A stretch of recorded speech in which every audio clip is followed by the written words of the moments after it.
بسم الله الرحمن الرحيم. Pensyariatan azan. Azan ya salah satu daripada syiar Islam ya. Dan tidak boleh ditinggalkan. Bahkan kalau di suatu negeri sepakat untuk meninggalkan azan maka diperangi.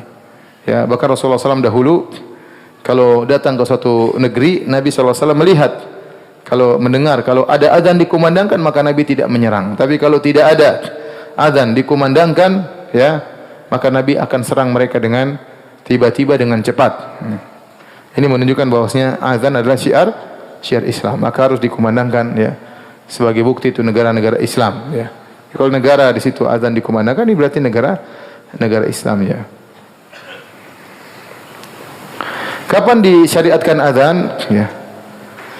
Azan disyariatkan pada tahun pertama Hijriyah. Jadi sejak awal Nabi datang sudah disyariatkan, awal-awal kedatangan Nabi disyariatkan azan. Dahulu sebelum ada azan, bagaimana mereka salat?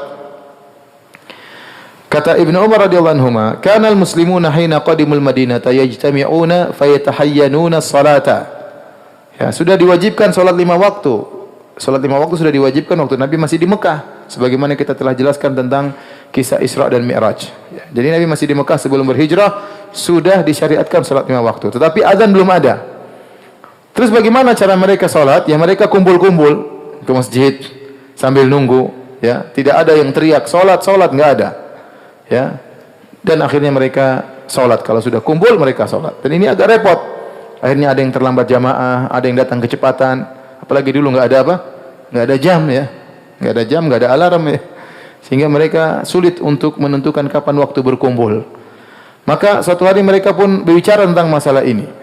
Sebagian mereka berkata, "Ittakhidhu nakusan." Bagaimana kalau ngambil nakus? Nakus itu dahulu orang-orang Nasara kalau mereka ingin manggil orang datang ke gereja, mereka menggunakan nakus. Nakus itu seperti ada kayak pos kamling itu ya. Jadi yang besar sama kayu kecil sama kayu apa? Besar. Yang kecil mukul ke besar. Tung tung. Sekarang mereka enggak pakai gitu ya. Nanti disangka pos kamling. Sekarang pakai apa? Pakai lonceng. Dahulu mereka tidak pakai lonceng, mereka pakai nakus. Maka Nabi tidak setuju. Ada yang mengatakan bal buqan. Buqan itu semacam tulang yang ditiup ya. Apa namanya? Korn tanduk yang ditiup seperti trompet orang Yahudi. Jadi mereka kalau ingin manggil orang-orang untuk datang ibadah, mereka tiup tersebut. Dan sekarang saya rasa di Israel masih dilakukan. Kalau mereka hendak memanggil orang, mereka meniup sesuatu yang suaranya keras, pertanda mereka hendak berkumpul untuk beribadah kepada Tuhan mereka. Ya. Namun semuanya tidak disetujui oleh Nabi sallallahu alaihi wasallam. Sebagian lagi berkata, bagaimana kalau kita naikkan bendera? Jadi kalau sudah waktu sholat, bendera dinaikkan. Kalau mereka sudah lihat, bendera sudah naik, berarti waktunya salat duhur. Jadi ada bendera duhur, bendera asar. Nah, kalau maghrib gimana benderanya? Kalau isya gimana benderanya? Kalau subuh bagaimana benderanya? Dan semua Nabi tidak suka, Nabi tidak setuju. Pakai nakus, yang tidak setuju. Pakai buk, tidak setuju. Gaya Yahudi. Pakai naik bendera juga tidak setuju. Dan tidak ada solusi. Ya. Tidak ada solusi. Dalam sebagian riwayat dari Tabaqat Ibn Sa'ad, Rasulullah SAW sebelum ada azan, kalau ada berkumpul dipanggil as-salatu jami'ah. As-salatu jami'ah dengan suara yang keras sehingga orang berkumpul. Ya, ini apakah untuk salat maupun yang selain salat. Jadi kalau ada perkara besar mereka panggil as-salatu jami'ah. Ada kejadian yang perlu dimusyawarahkan, ada salat manggilnya as-salatu jami'ah. Oleh karenanya setelah ada azan ini tidak berlaku lagi. As-salatu jami'ah ini tidak berlaku lagi. Sebagian imam saya lihat kalau kita mau salat dia bilang as-salatu jami'ah. Ini dulu di zaman Nabi SAW sebelum ada azan.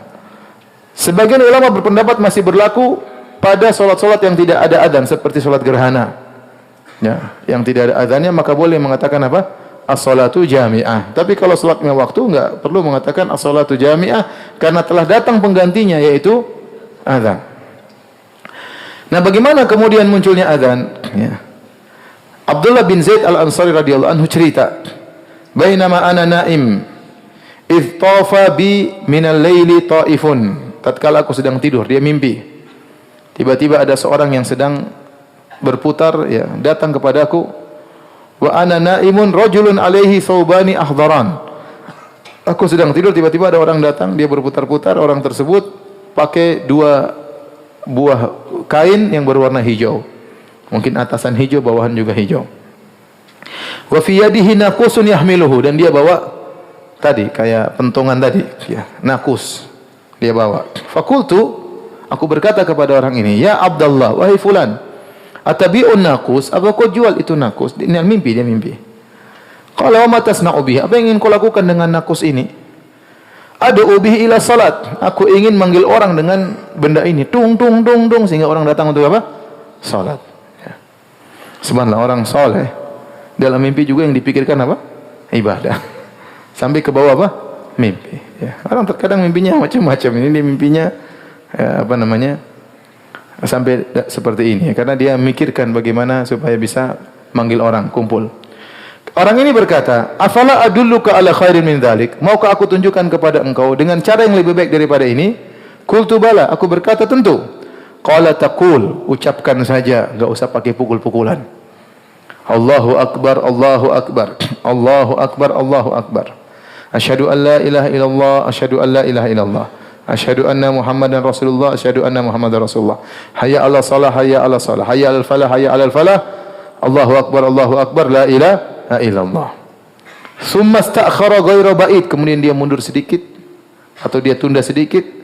Tsumma qala, kemudian dia berkata, taqulu idza aqamta shalat, dan kau ucapkan lagi kalau salat sudah ditegakkan atau hendak ditegakkan, Allahu akbar, asyhadu an la ilaha illallah, asyhadu anna Muhammadar Rasulullah, hayya 'ala shalah, hayya 'alal falah, qad qamatis shalah, qad qamatis shalah.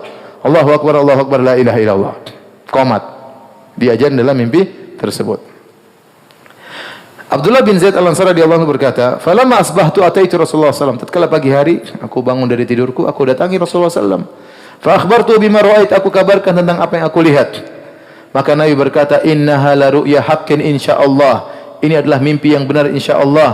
Kum fa'alqi ala Bilal ma ra'ait. Ajarkanlah kepada Bilal apa yang kau telah lihat dalam mimpimu. Falyu'adzin, biarlah Bilal yang i'adzan. Fa innahu anda sautan minka, karena dia suaranya lebih keras. Ada yang mengatakan lebih bagus daripada suaramu. Anda ini ada makna-makna yang disebut oleh para ulama dua. Ada yang mengatakan lebih kuat suaranya, ada yang mengatakan lebih indah suaranya daripada suaramu. Fakumtu ma'a Bilal, ya, maka aku pun berjalan bersama Bilal. Faja'altu ulqi alaihi, maka aku pun ajarkan kepada Bilal untuk mengucapkan demikian. Maka Bilal pun berteriak, Allahu akbar, Allahu akbar. Ya, azan diajari oleh Abdullah bin Zaid. Ucapan ini lagi, Allahu akbar, Allahu akbar. Waktu Bilal sedang mengumandangkan azan, Umar mendengarnya dan Umar lagi di rumah. Faqama yajur rida'ahu yaqul, maka tiba-tiba dia dengar azan tersebut, segera dia datang pergi menuju Nabi sampai sarungnya tergeret karena buru-buru di tanah. Kemudian dia berkata, walladzi ba'atsaka bil haqq laqad ra'aitu mithla ma ra'a. Sungguh aku telah lihat dalam mimpi seperti apa yang dilihat oleh Abdullah bin Zaid. Rasulullah berkata, falillahil hamd. Maka segala puji bagi Allah. Maka sejak itulah berubah atau datang syariat baru namanya syariat azan. Oleh karenanya dari sini kita tahu syariat azan, ya. Untuk azan maka dicari orang yang suaranya apa?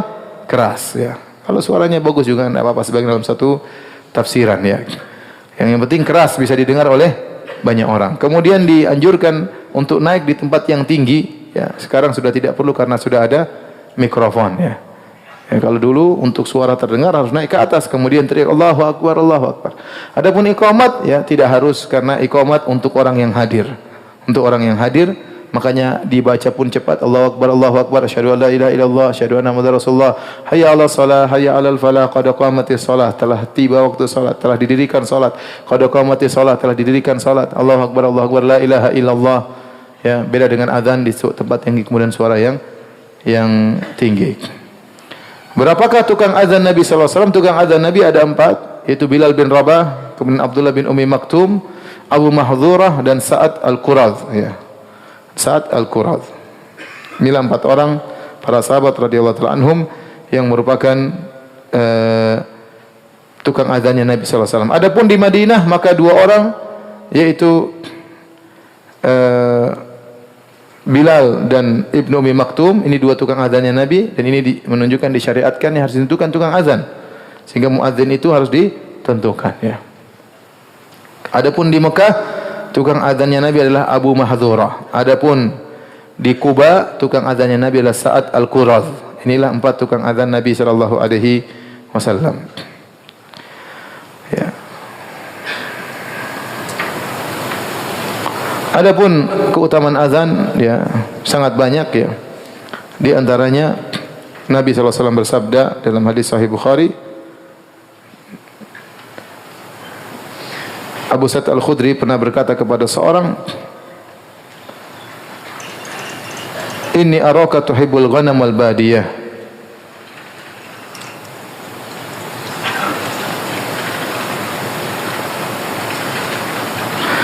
Saya melihat engkau, kata Abu Sa'id Al-Khudri kepada salah seorang, dia berkata, saya lihat engkau suka kambing dan suka di pedesaan.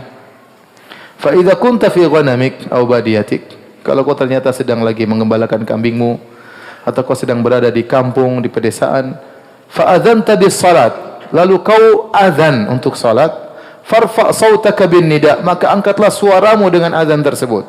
Fa innahu la yasma'u mada sautil muadzin jinnun wala insun wala syai'un illa syahida lahu yaumal qiyamah. Sungguhnya tidak ada yang mendengar suaramu, baik jin atau manusia atau suatu pun, kecuali akan menjadi saksi bagi muadzin tersebut pada hari kiamat kelak. Abu Sa'id Al-Khudri berkata, sami'tuhu min Rasulillah. Aku mendengar hadis ini dari Rasulullah sallallahu alaihi wasallam. Dalil bahwasanya kalau seorang lagi sendirian meskipun tidak ada orang, dia azan aja enggak apa-apa. Jin dengar, siapa tahu jin makmum di belakang dia enggak tahu. Pokoknya dia azan aja. Dia azan, kalau ada jin dengar suatu hari di hari kiamat, jin akan menjadi saksi. Ya Allah, aku pernah mendengar dia azan. Ya. Meskipun tidak ada orang. Misalnya di padang pasir, di kampung, kalau masjid jauh sudah azan sendiri, salat situ, enggak ada masalah. Kemudian di antara keutamaan azan, kata Nabi sallallahu alaihi wasallam, al-muadzdinuna atwalun nasi a'naqan yaumal qiyamah.